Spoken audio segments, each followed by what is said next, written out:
Hola, mi nombre es Robert Mackenzie. Estamos reunidos para llevar a cabo la parte final de este estudio de la Universidad de Chicago. Estamos a punto de ver la primera parte de 10 programas realizados por Milton Friedman, economista con trayectoria internacional, nominado para el Premio Nobel y uno de los norteamericanos más controvertidos de nuestro tiempo. En las semanas por venir serán analizadas aquí las series realizadas por Friedman. Los famosos e influyentes personajes aquí presentes, tanto hombres como mujeres, tendrán mucho que decir acerca de los puntos de vista de Friedman referente a la sociedad en que vivimos hoy, sus fallas y enfermedades. Se han realizado estas series basadas en los puntos de vista de Friedman en cuanto a nuestra sociedad y cómo la manejamos. Muchos están en desacuerdo con sus ideas y otros son extremadamente entusiastas admiradores de estas. De una manera u otra, estoy muy ansioso de oír lo que Friedman está por decirnos.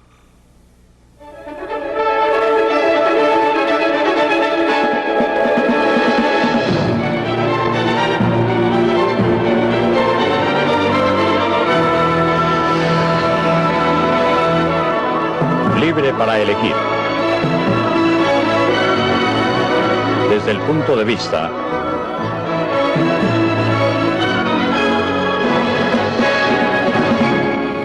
de Milton Friedman. Es una mañana preciosa en el área metropolitana de Nueva York. El poder del mercado. Los cielos están asoleados, con un poco de nubosidad sobre el extremo oeste de Long Island, observándose algo de neblina. Anteriormente esto era un pantano cubierto de bosques. Los indios Canarsie que vivían aquí negociaron las 22 millas cuadradas de la empapada isla de Manhattan con los holandeses por géneros y chucherías por valor de $24.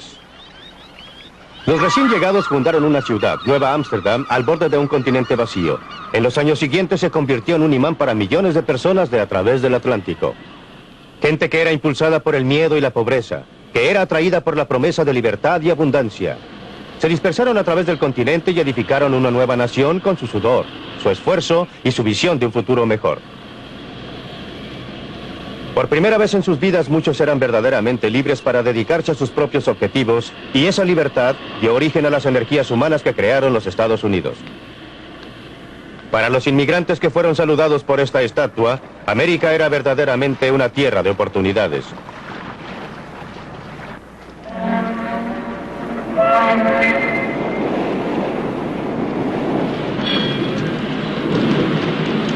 Se lanzaron a tierra con sus mejores ropas, ansiosos y ávidos, cargando sus pocas pertenencias. Eran pobres, pero todos tenían mucha esperanza.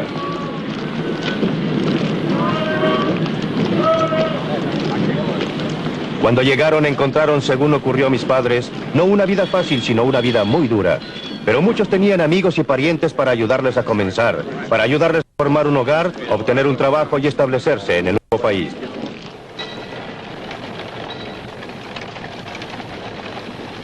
Existían muchas recompensas para el trabajo duro, empuje y capacidad. La vida era dura, pero las oportunidades eran reales. Existían pocos programas de auxilio gubernamental a que recurrir y nadie los esperaba, pero también había pocas restricciones y ningún reglamento, ninguna licencia que conseguir, ningún permiso a obtener, ningún papeleo que los restringiera. En realidad encontraron un mercado libre y la mayoría de ellos florecieron aquí. Mucha gente todavía llega a los Estados Unidos impulsada por las mismas presiones y atraída por la misma promesa. Usted los puede encontrar en lugares como este. Es Chinatown, en Nueva York, uno de los centros de la industria de la ropa. Un lugar donde cientos de miles de recién llegados han probado la vida en el nuevo país por primera vez. La gente que vive y trabaja aquí es igual a los primeros colonizadores. Quieren mejorar su suerte y están dispuestos a trabajar duro para lograrlo.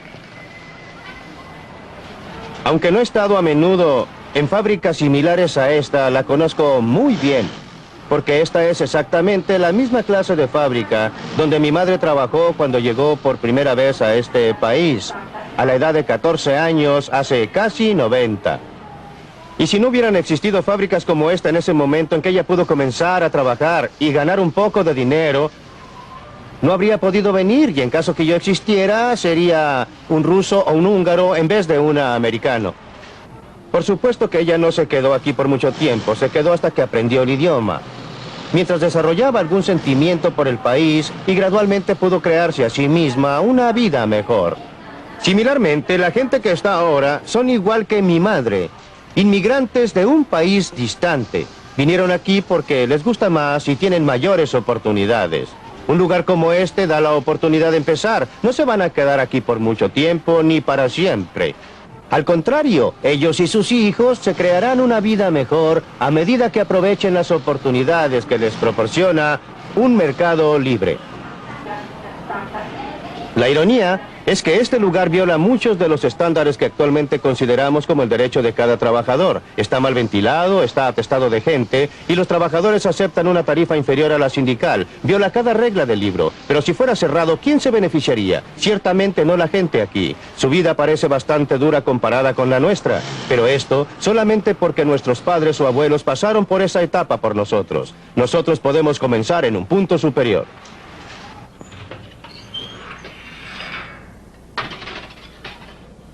El padre de Frank Visali tenía 12 años cuando llegó solo a los Estados Unidos. Llegó de Sicilia. Eso ocurrió hace 53 años.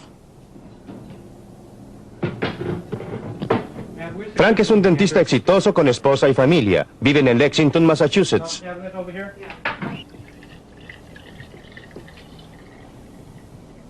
Estupendo, una botella llena toda la garrafa. No existe duda en la mente de Frank lo que la libertad combinada con la oportunidad significó para su padre y luego para él, o lo que pensarían sus abuelos si pudieran ver cómo él vive ahora. Ellos no creerían lo que pueden ver. Que una persona puede emigrar de una pequeña isla y tener tanto éxito fuera de su país, ya que ellos estaban principalmente dedicados al campo, trabajando allí como labriegos.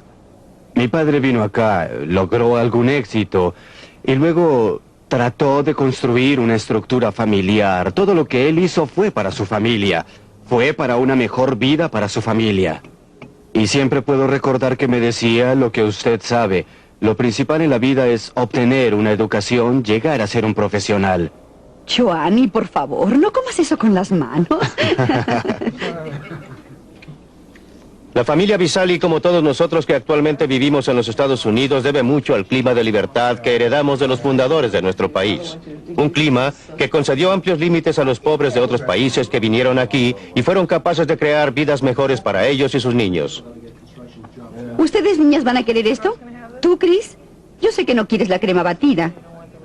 Pero en los últimos 50 años, hemos estado despilfarrando esa herencia al permitir al gobierno que controle más y más nuestras vidas, en vez de basarnos en nosotros mismos. Debemos redescubrir las viejas verdades que los inmigrantes conocían instintivamente, lo que es la libertad económica y el papel que juega para preservar la libertad personal.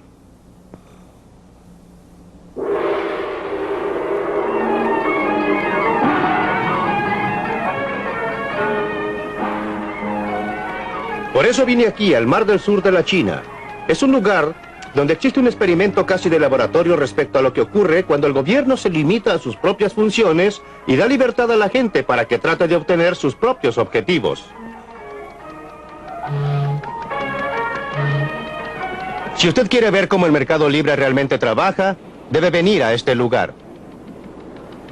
Hong Kong, un lugar que carece casi totalmente de recursos naturales. Casi lo único que se puede nombrar es un gran puerto, pero la ausencia de recursos naturales no ha impedido un rápido desarrollo económico.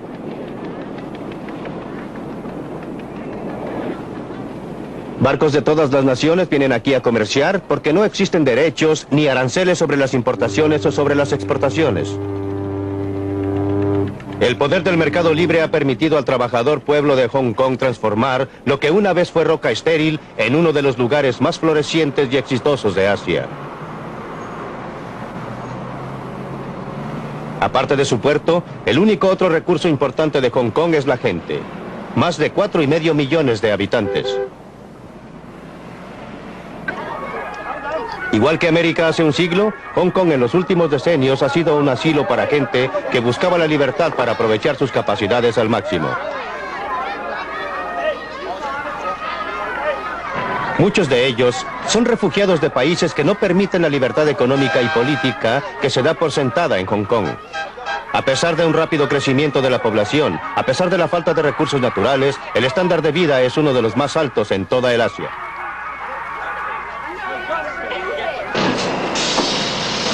La gente trabaja duro, pero el éxito de Hong Kong no está basado en la explotación de los trabajadores. Los salarios en Hong Kong se han cuadruplicado a partir de la guerra, y esto es después de considerar la inflación.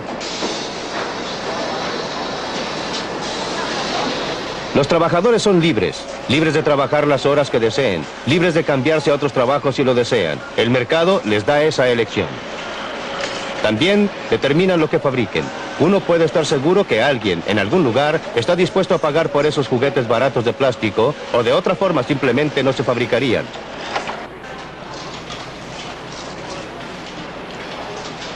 La competencia de lugares tales como Corea del Sur y Taiwán ha hecho que los productos baratos sean menos rentables, y por eso, los hombres de negocios de Hong Kong se han estado adaptando.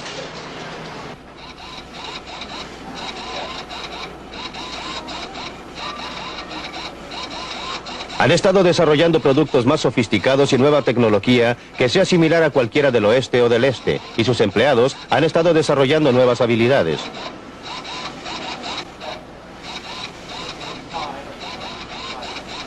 Hong Kong no se detiene jamás. Siempre hay algún negocio que hacer, alguna oportunidad que debe ser aprovechada. Por mucho tiempo ha sido un centro de turismo y el paraíso del comprador, y actualmente es uno de los centros comerciales del este. Es la gente común de Hong Kong la que se beneficia de todo ese esfuerzo y empresas.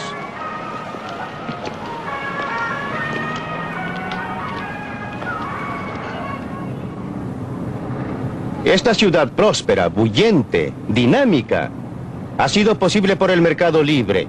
En realidad es el mercado más libre del mundo.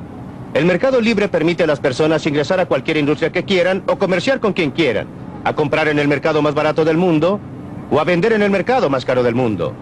Pero lo más importante es que si fracasan deben soportar la pérdida. Si tienen éxito, obtienen el beneficio. Y esta atmósfera de incentivos es la que las ha inducido a trabajar, a adaptarse, a ahorrar, a producir un milagro. Este milagro no ha sido logrado por acción gubernativa, por alguien que está sentado en uno de esos altos edificios diciéndole a la gente lo que debe hacer. Ha sido logrado permitiendo que el mercado trabaje.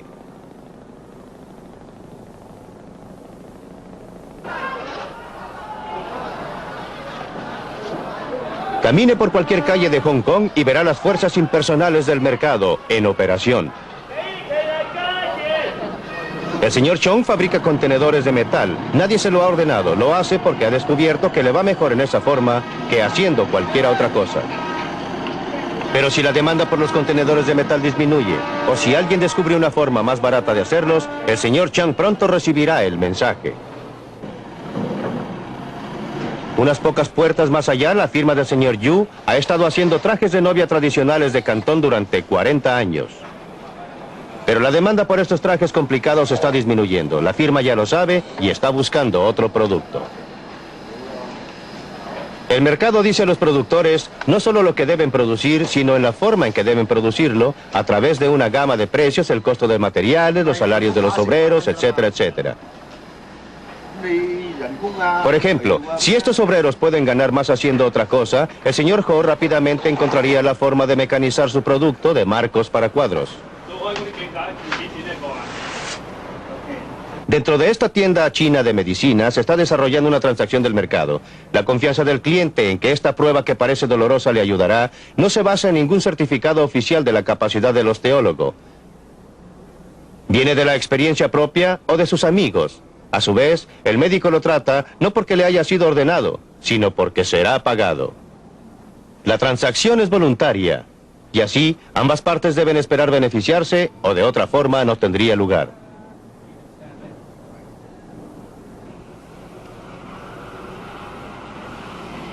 Créalo o no, este patio posterior es la entrada a una fábrica.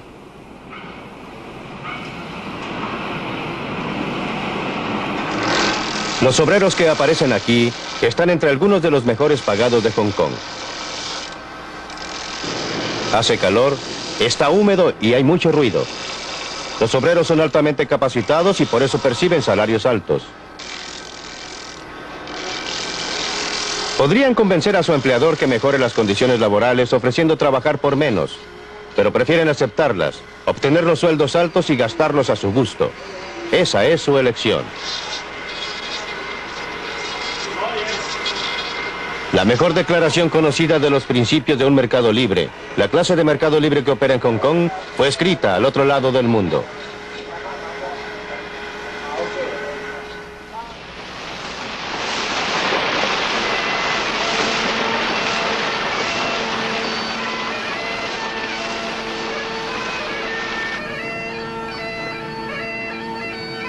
Hace 200 años en Escocia, Adam Smith enseñó en la Universidad de Glasgow.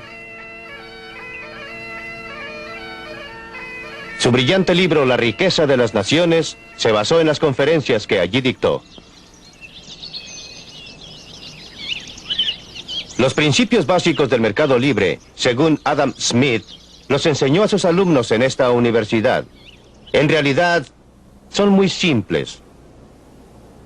Observen este lápiz de mina. No existe una sola persona en el mundo que lo pueda fabricar. ¿Declaración notable?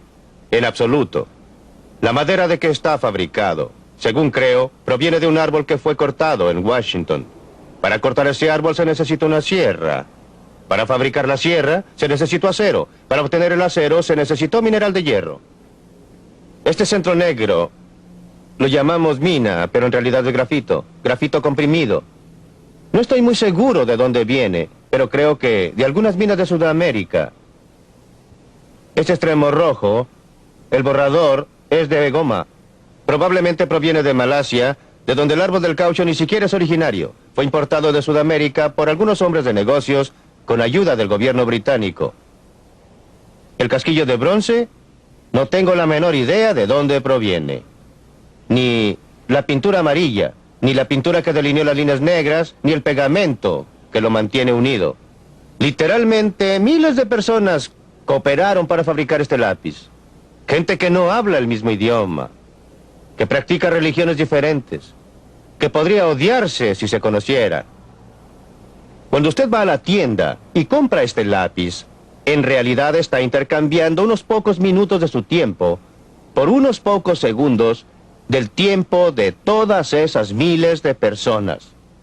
¿Qué los unió y los indujo a cooperar para fabricar este lápiz? No había ningún comisario enviando oficios o dando órdenes desde alguna oficina central.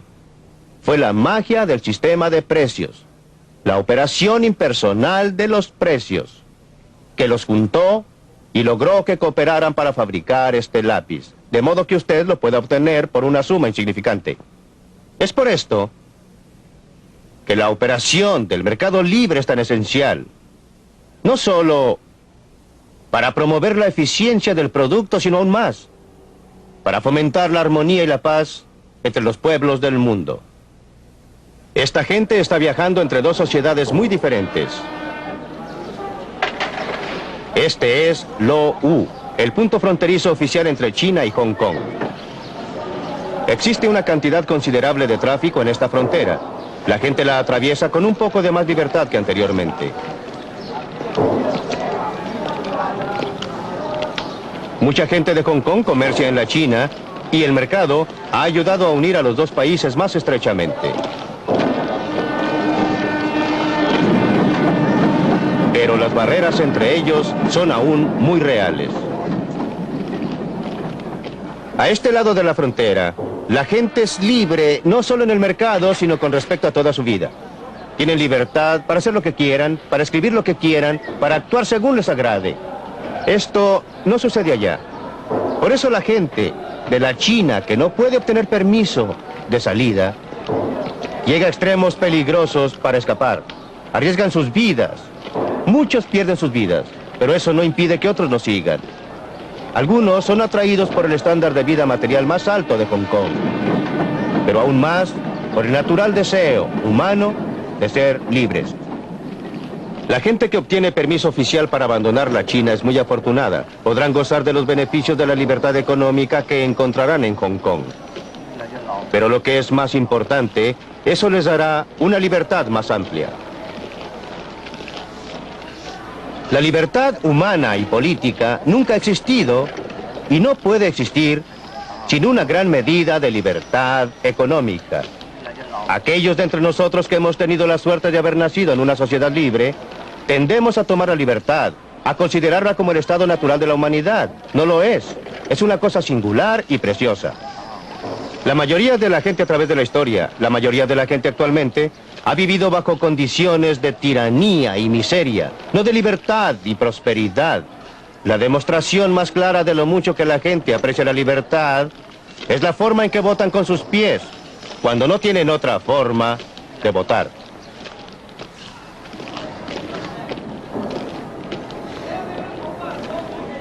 Por supuesto que muchos de los que lleguen a Hong Kong terminarán bajo condiciones que la mayoría de nosotros en el oeste encontraríamos desastrosas. Hong Kong está muy lejos de la utopía. Tiene sus barrios bajos, su crimen, su gente desesperadamente pobre.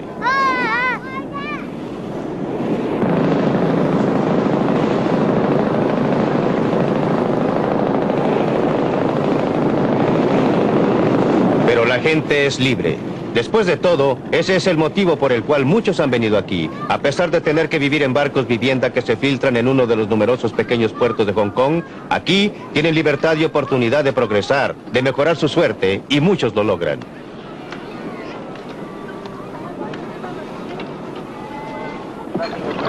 Es cierto que existe una pobreza espantosa en Hong Kong, pero la situación de la gente está mejorando.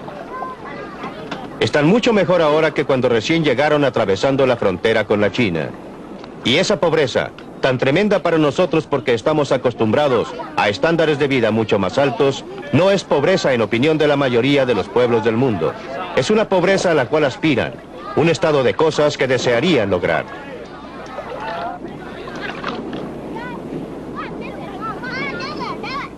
Existe una enorme cantidad de pobreza en todo el mundo. No existe sistema perfecto. No hay ningún sistema que vaya a eliminar completamente la pobreza, en cualquier área.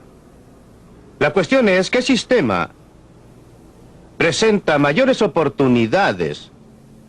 ¿Cuál es la mejor forma en que la gente pobre pueda mejorar sus vidas? Y a este respecto, la evidencia de la historia habla con una sola voz. No conozco ninguna excepción a la proposición, que dice que mientras más libre sea el sistema, mejor ha estado la gente pobre y común. Pregúntese qué es lo que garantiza a estos obreros del vestuario en Hong Kong un buen sueldo. No a los altos estándares occidentales, pero suficientemente alto para permitirles vivir mucho mejor que la mayoría de los pueblos del mundo. No es el gobierno o los sindicatos quienes lo logran. Estos trabajadores están bien porque existe competencia para sus trabajos y habilidades.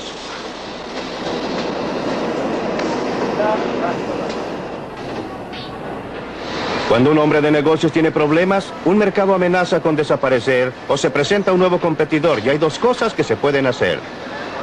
Puede dirigirse al gobierno pidiendo un arancel o una cuota o alguna otra restricción a la competencia, o puede ajustarse y adaptarse. En Hong Kong la primera opción está cerrada. Hong Kong depende demasiado del comercio exterior y el gobierno simplemente ha debido adoptar una política sana de no interferencia. Esto es duro para algunos individuos, pero extremadamente sano para la sociedad en conjunto. Solo los hombres de negocios, que pueden adaptarse, que son flexibles y ajustables, sobreviven y crean buenas oportunidades de empleo para el resto. La ausencia total de aranceles o cualquier otra restricción al comercio es uno de los principales motivos por que Hong Kong ha podido proporcionar un estándar de vida que crece rápidamente. Aún la China comunista reconoce el éxito de Hong Kong. Se ha instalado aquí y ahora acepta el símbolo universal del capitalismo. El Banco de China, el banco oficial de la China comunista, es el mayor banco de Hong Kong. No hay duda que la China comunista reconoce el poder del mercado. En todo esto, el gobierno de Hong Kong ha tenido un rol importante, no solo por lo que ha hecho, sino por lo que ha dejado de hacer. Ha asegurado que se cumpla con las leyes y los contratos. Ha proporcionado las condiciones para que pueda operar un mercado libre. Pero lo que es más importante, no ha tratado de dirigir las actividades económicas de la colonia.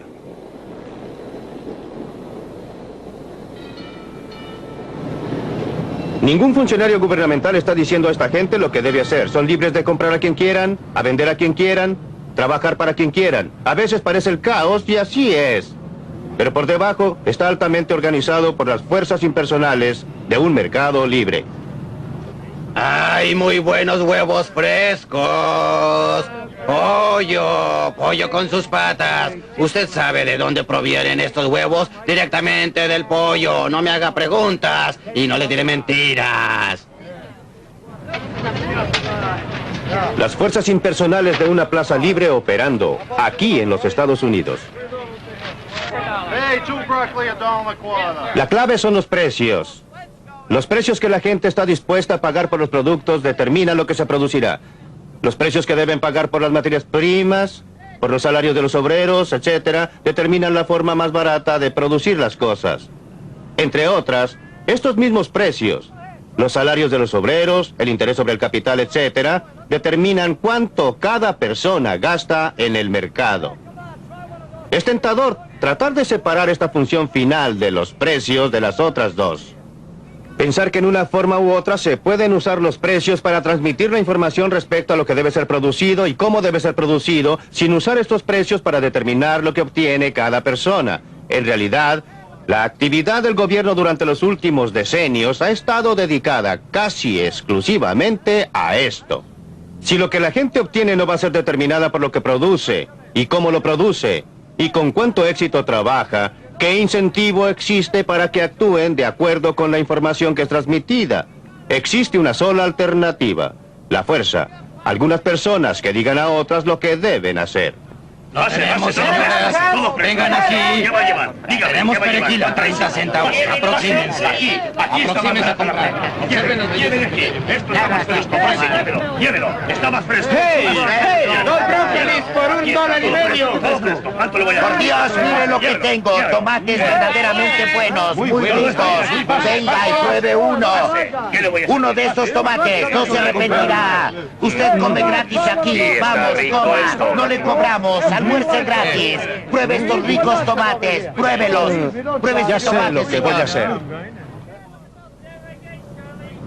El principio fundamental de una sociedad libre es la cooperación voluntaria. El mercado económico, comprando y vendiendo, es un ejemplo, pero la cooperación voluntaria es mucho más amplia que esto.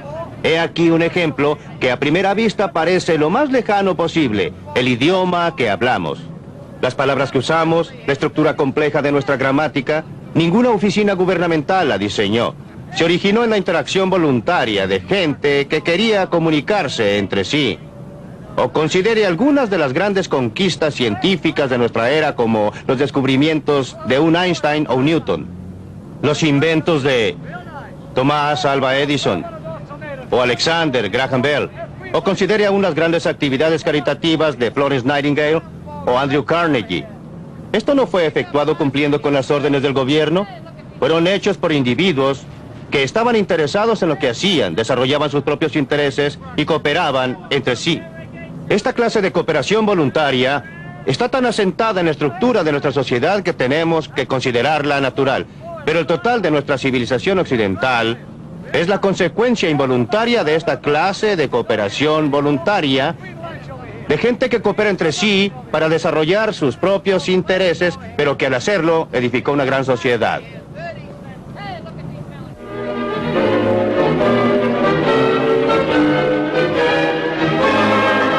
Libre para elegir.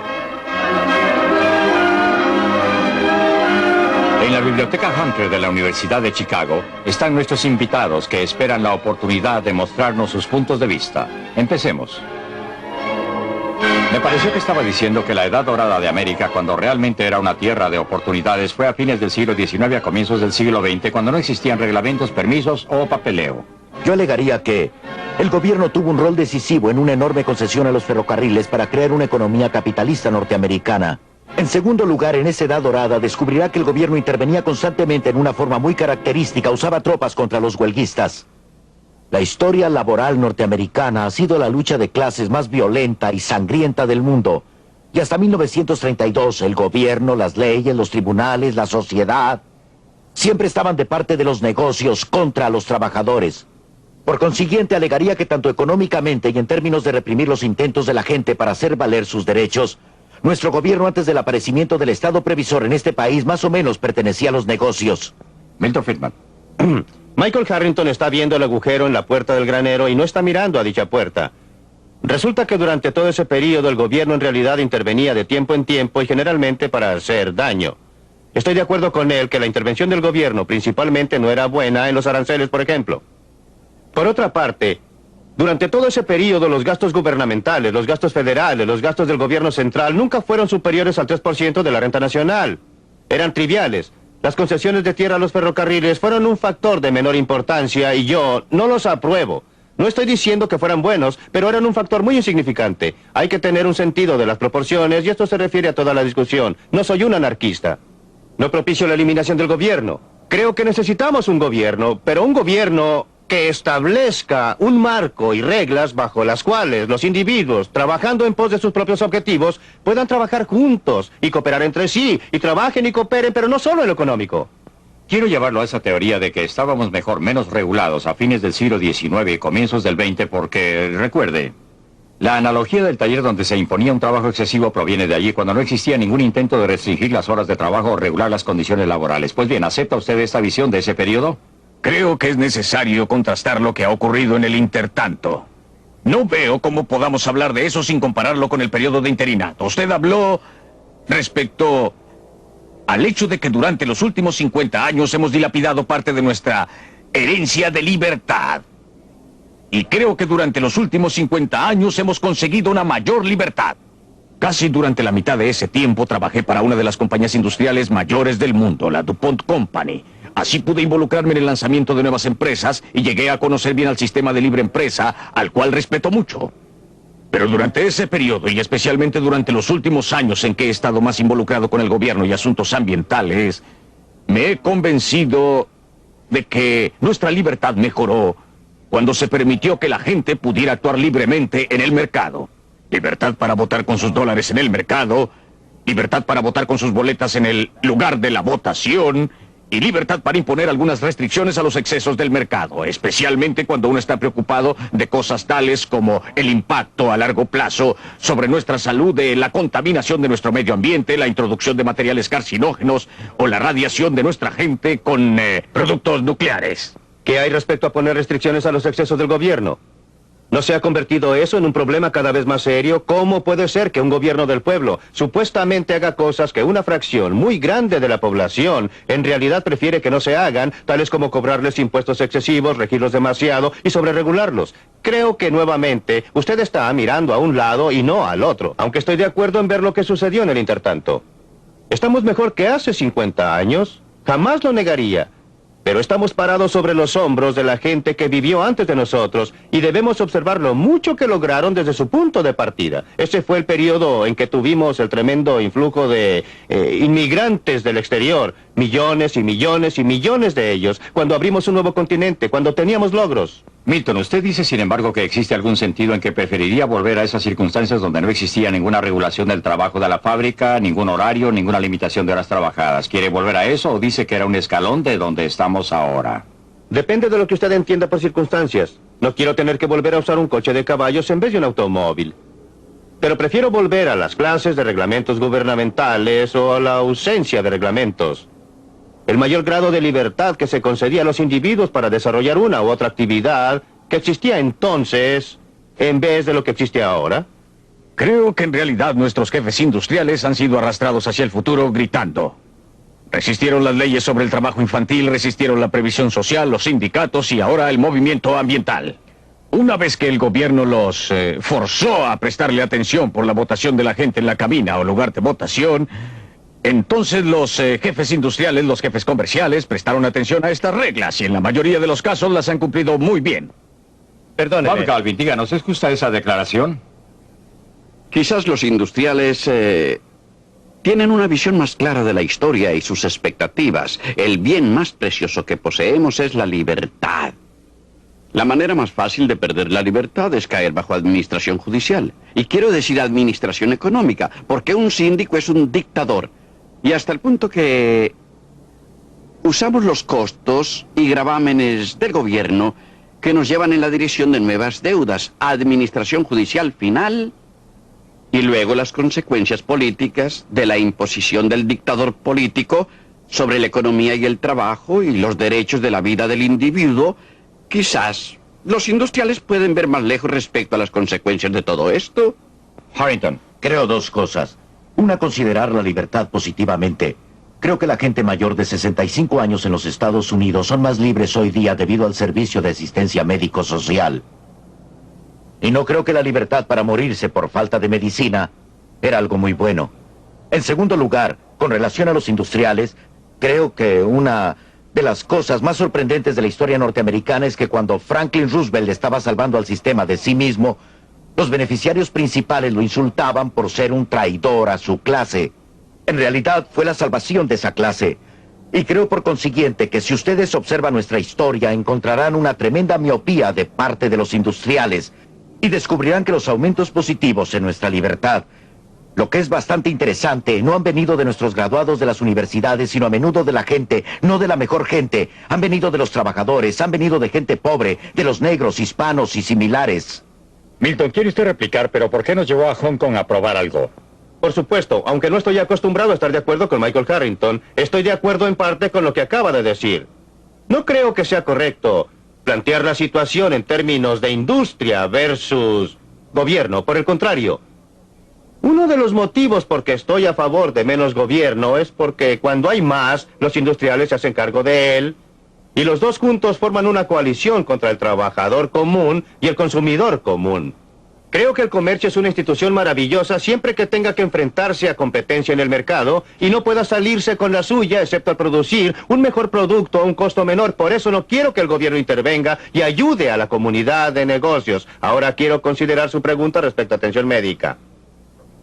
Mucha gente se ha beneficiado con atención médica, pero usted no está considerando el aspecto costos. ¿Qué ha sucedido a la gente que lo está pagando? Porque no es un bien gratis, no viene de la nada. ¿Y están beneficiándose de él en forma eficaz con relación a los costos? Esas son las preguntas. Es demagogia, si usted me perdona, Michael Harrington. Quiero decir que la gente que tiene asistencia médica es más libre, por supuesto, en una dimensión. Pero ellos han estado pagando durante toda su vida. ¿Han hecho un buen negocio? En este momento sí. Los hombres jóvenes, los trabajadores que están ingresando ahora a previsión social, van a hacer un negocio realmente malo.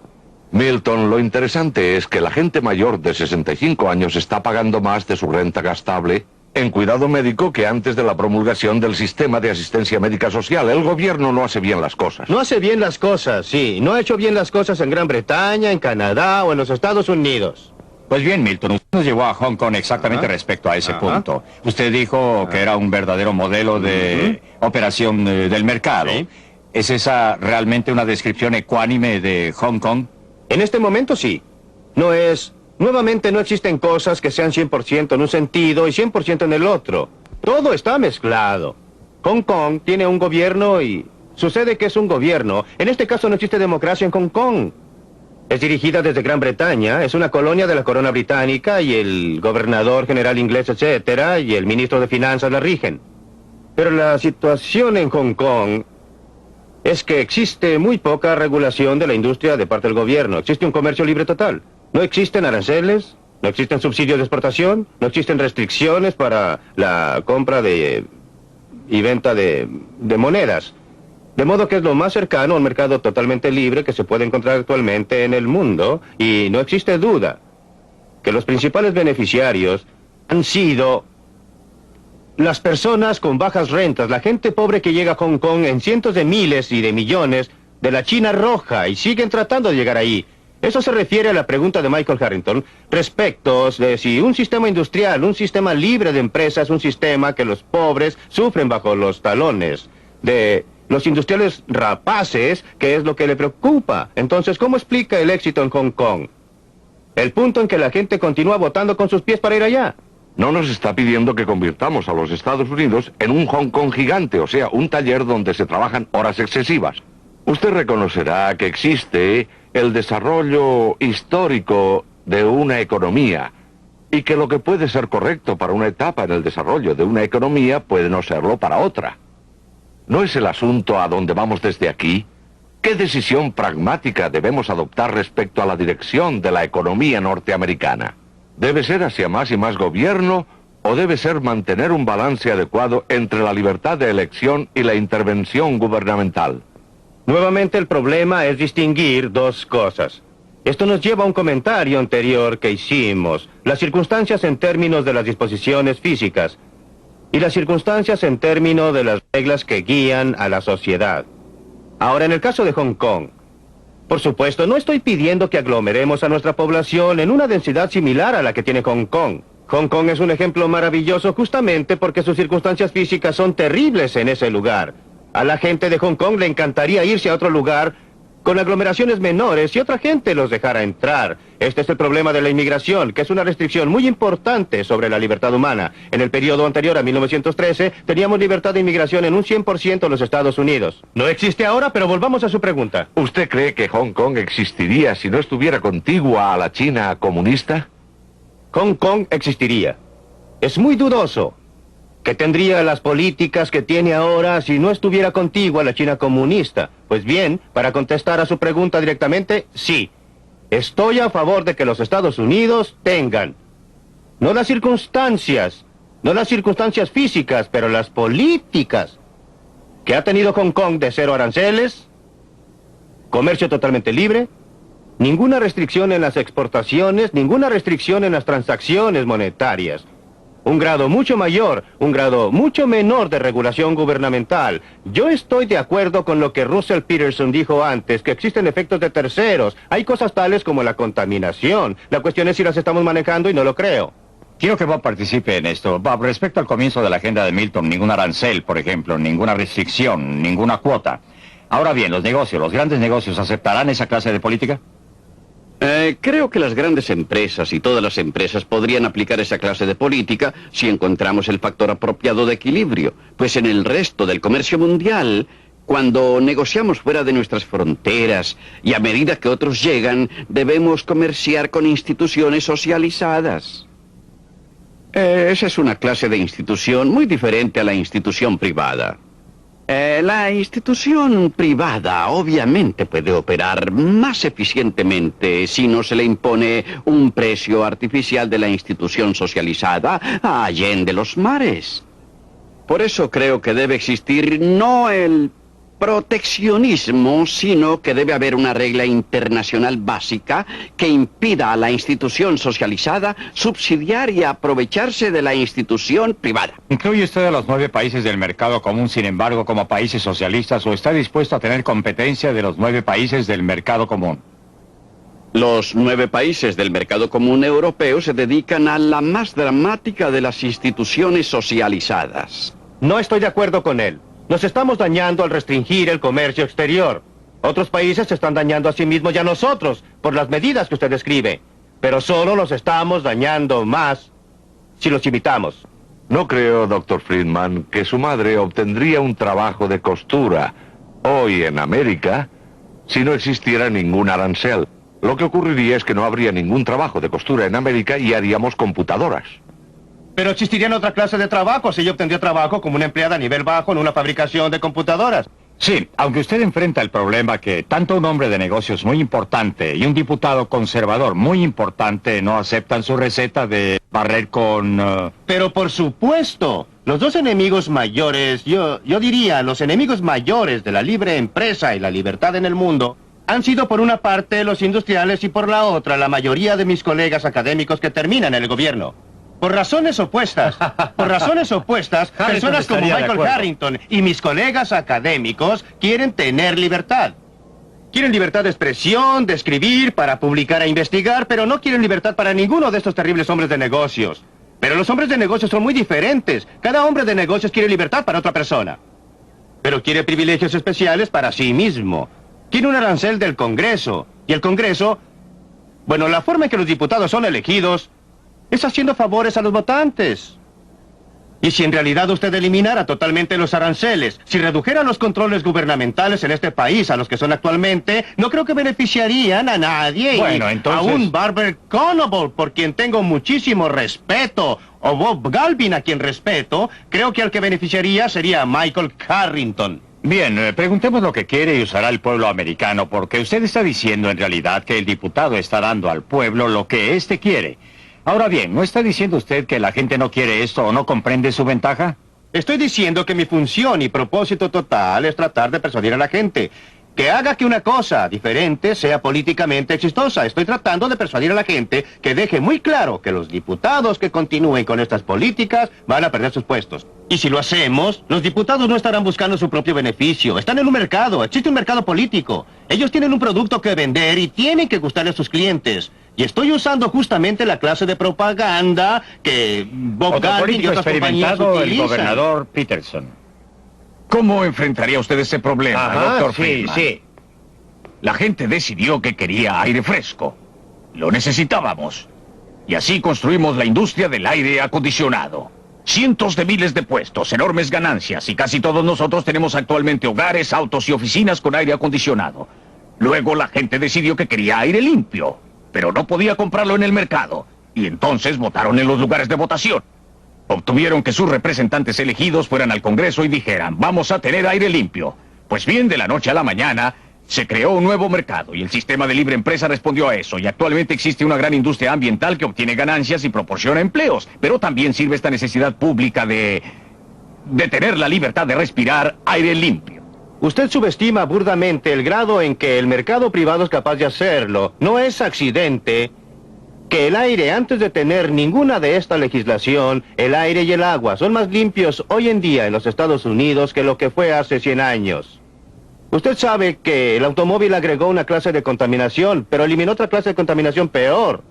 Si usted considera el aspecto que tendrían hoy las calles de Nueva York, si todavía se transportara a la gente en vehículos tirados por caballos, tendría una contaminación a una escala que lo abismaría. Del mismo modo, no es por accidente que el aire esté más limpio y el agua más pura en los países que actualmente son los más adelantados.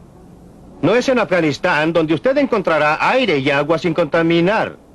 Es en los países desarrollados. Así, el mercado es un mecanismo mucho más útil que lo que la gente reconoce. Me gustaría volver al mundo real, porque en el mundo real no existe ninguna posibilidad de que los negocios norteamericanos, que son un sistema comercial que depende de la seguridad social, vaya a adoptar estas ideas. La forma en que estas ideas funcionan en el mundo real es como una racionalización del mito de la libre empresa que disfraza el hecho del capitalismo de Estado como un argumento contra la intervención social, en una sociedad que en realidad interviene muy rápido a favor de la industria del acero. Finalmente, en términos del proceso político norteamericano, no creo que el proceso político sea tan simple que la gente elija al gobierno. El hecho es que cuando un Jimmy Carter es elegido presidente con una plataforma relativamente liberal, tiene que ganarse la confianza de los hombres de negocios, debido al control del proceso de inversión de parte del poder corporativo. Y creo que ese hecho, el poder corporativo, racionalizado por los mitos de la libre empresa, es el problema central de la libertad de nuestra época, y eso es lo que debe ser atacado. Antes de volver a Milton... No, tengo que comentar sobre esto porque no creo que podamos permitir que las palabras obstruyan lo que realmente es el caso. Creo que usted cree que no tenemos socialismo. Yo le diría que el 46% de cada corporación de este país pertenece al gobierno de los Estados Unidos. Ese es el impuesto a la renta cooperativo, y eso significa que de cada $1 de utilidad obtenido por la corporación, 46 centavos van al gobierno de los Estados Unidos. El impuesto efectivo es muy superior a esto porque se tributa el doble cuando corresponde al individuo. Y el punto hasta el cual las corporaciones controlan sus decisiones de inversión se ha visto reducido en forma creciente. El gobierno está ordenando que gasten sus fondos de inversión a nombre del control de la contaminación o a nombre de otras cosas. Es un mito suponer que existe aquí alguna clase de gran poder cooperativo. Hubo una época en que las corporaciones tenían mucho más influencia que ahora, pero actualmente son una minoría sitiada, me parece más bien una mayoría dominante. Me gustaría que los otros participaran en esto por un momento. ¿Cuál es el proceso para ustedes que quieren alejar al Estado o reducir la influencia gubernamental en la operación de la economía? Antes de dejar a Milton comentar al respecto, ¿qué haría usted como político activo, como otro político y como hombre de negocios? Personalmente creo que debemos controlar el crecimiento del gobierno en el futuro, poniendo un límite en los desembolsos del gobierno. Me gustaría ver una enmienda constitucional que lo logre, si no, continuaremos con que el gobierno va creciendo más rápido que la economía, y así empuja más y más al Producto Nacional Bruto a través del cuerno de lata del gobierno. Creo que sería un error y algo difícil de hacer. Espero que descubramos algún modo de hacerlo sin perder la libertad en absoluto. Gobernador Peterson, ¿puede ser? Creo que avanzaremos sustancialmente fomentando nuestra sociedad pluralista, estimulando y educando a más gente para que piense en forma global. Creo que uno de los grandes problemas de nuestro mundo es que los jefes del gobierno y la industria tienen poca visión. No miran el impacto a largo plazo de sus decisiones. Y en una democracia como la nuestra, la gente tiene el poder, igual como lo dicen los libros de estudio. Y si logra este entendimiento y conocimiento mayor, se va a preocupar de que los intereses especiales que eligieron a los funcionarios estén a tono, sean reelegidos. Y ellos observarán los puntos de vista a largo plazo, igual que la ciudadanía. Por eso estoy totalmente a favor de un impulso total para obtener esta libertad para votar en el lugar de votación, agregada a la libertad del mercado, porque es esta una combinación potente. Pero votar en el lugar de votación es una clase de libertad muy diferente a votar en el mercado. Cuando usted vota en el lugar de votación, es importante, pero es muy diferente. Cuando usted vota por un programa.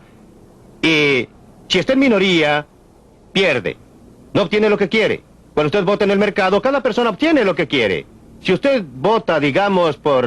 yo voto por una corbata verde y obtengo una corbata verde. Usted vota por una corbata azul, obtiene una corbata azul. En la cabina de votación, si el 60% de nosotros vota por una corbata verde, usted tiene que usar una corbata verde. Pero el 40% puede tratar de influenciar la toma de decisiones por su Sí, cuenta. puede tratar de influenciar, Claro, pero es un mecanismo muy diferente y menos eficiente para obtener el mismo rendimiento, los mismos resultados, de acuerdo con el gusto y preferencias personales. No importa qué auto compre, obtendrá aire sucio. Hay gente buena que corre con esta sociedad y la mayoría de la gente de que estamos hablando trabaja en algún lugar y sabe que su compañía está haciendo algo bastante bueno o está tratando de hacer algo bastante bueno. Creo que la gente va a comenzar a decir a sus líderes dónde se han equivocado y tratará de corregirlo por la acción directa de la caja de votos, Friedman. La gente en general es más conservadora y en particular es más liberal. Si usted pregunta a la gente qué piensa del gobierno, dirá, sáquenmelo de encima, menos impuestos. Si usted pregunta en particular con relación a la salud nacional, al empleo total, el gobierno es el empleador del último recurso. Respecto a la contaminación, hagan algo. Se publicó un artículo de Everett Latin Fortune hace un año, que no puede decirse que sea un diario radical de izquierda, que mostraba esta contradicción. Creo que existe actualmente en los Estados Unidos un rápido movimiento a la izquierda, a la derecha y al centro, que obviamente espero que no será resuelto por una reducción general cuyo objetivo sea principalmente la gente pobre y trabajadora, sino por una democratización creciente del poder económico y por una democratización creciente del gobierno. Creo que en esta complicada sociedad de enormes instituciones y burocracias, si hablamos de libertad, una cosa que me gustaría ver sería una ley que proporcione fondos para que cualquier minoría compre la investigación para contrarrestar a la mayoría. Si usted carece de la pericia, del conocimiento de tecnología hoy día, está fuera del debate. Pienso que debemos democratizar la información y el gobierno igual que la economía y la sociedad. Siento que la solución de Michael Harrington no lo solucione. Él quiere un gobierno de la minoría y yo no. Yo quiero el gobierno individual. Yo quiero que los seres humanos controlen sus vidas individuales y separadamente. No creo que una minoría que no está de acuerdo conmigo deba tener el derecho a sacarme la plata para su propia investigación. Ellos deben salir y tratar de persuadir a la gente que les contribuya. Yo debo tener libertad para obtener que la gente contribuya para presentar mis ideas. Pero respeto la idea de tener alguna clase de agencia oficial para que vaya a financiar a los disidentes. En primer lugar, cualquier persona que tenga algún sentido de realismo respecto a la forma en que opera el gobierno sabrá que terminará en manos de la mayoría y no de la minoría. Pero ¿puede el gobierno en esta economía mundial compleja, extremadamente interdependiente que se está desarrollando? ¿Puede usted creer místicamente en la mano invisible de Adam Smith? Ocurre que pienso que Adam Smith fue una de las figuras intelectuales más grandes de la historia del mundo y que el capitalismo fue uno de los avances mayores que jamás haya obtenido la humanidad. Pero precisamente porque lo pongo en un contexto histórico, el capitalismo, según pronosticó un amigo mío que se llamaba Karl Marx hace algún tiempo, ha desarrollado tremendas tendencias hacia el monopolio, concentración, corporaciones multinacionales, abastecimientos de dinero no controlados ya por el Federal Reserve Bank o aún el presidente de los Estados Unidos. Y pensar que usted puede responder a este medio radicalmente nuevo con una solución del siglo XVIII. Creo realmente que corresponde a un ejercicio intelectual cuyo efecto práctico y político es racionalizar el poder conservador en América. Esto es un mito completo que el progreso de un país desarrollado interiormente en un mundo más complicado necesita la intervención gubernamental. La intervención gubernamental no ha crecido en aquellas áreas que se derivan de la total interdependencia del mundo. ¿Dónde crece? Al tomar el dinero de algunas personas y darlo a otras. Doctor Friedman, todo lo que tengo que decir es que el gobierno tiene que vivir en el siglo XX. Por supuesto. Mucho menos que en el XIX o en el XVIII. Sí, pero nuevamente... Y tomar a la sociedad como es hoy en día. En realidad lo y hacemos. Entonces construir sobre eso. Para mí, la cosa decisiva en discusión aquí es una presentación mítica, no histórica, de una solución abstracta tomada del tiempo, que no considera la tremenda evolución de la sociedad capitalista, la tremenda interdependencia del mundo, el hecho que actualmente no solo tenemos una planificación económica nacional, sino que en la reunión cumbre de Tokio tenemos planificación económica internacional de los principales poderes capitalistas industriales. Y bajo estas circunstancias, tomando en cuenta el enorme logro de Adam Smith y el de la sociedad capitalista, bajo esta situación histórica radicalmente cambiada, proponer estas soluciones clásicas, me parece que es proponer algo no serio, que sin embargo funciona para racionalizar el poder corporativo económico y político conservador. Los grandes logros del siglo XIX vienen de apartarse de la clase de sistema que usted quiere volver a imponer. Usted quiere hacernos volver a los siglos XVIII y XVII cuando teníamos una sociedad corporativa y un gobierno que controlaba las cosas. El asunto no es si lo que alguien está proponiendo corresponde al siglo XX o XIX o XVIII. El asunto es qué es lo correcto en hacer, cuál es la mejor forma, en qué podemos ampliar nuestras oportunidades, conservar nuestra libertad, mantener nuestra prosperidad. Me parece que la clase de solución que usted propone involucra más de lo mismo, más de las medidas que han fallado una y otra vez en lograr los objetivos. Dejaremos el debate hasta aquí y esperamos que se unan a nosotros la próxima edición de Libre para Elegir.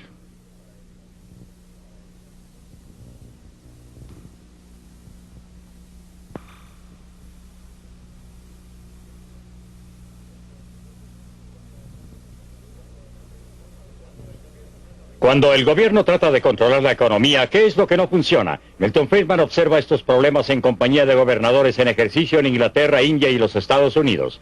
No se pierda este realístico programa acerca del mundo en el cual vivimos. Será la próxima semana en Libre para Elegir.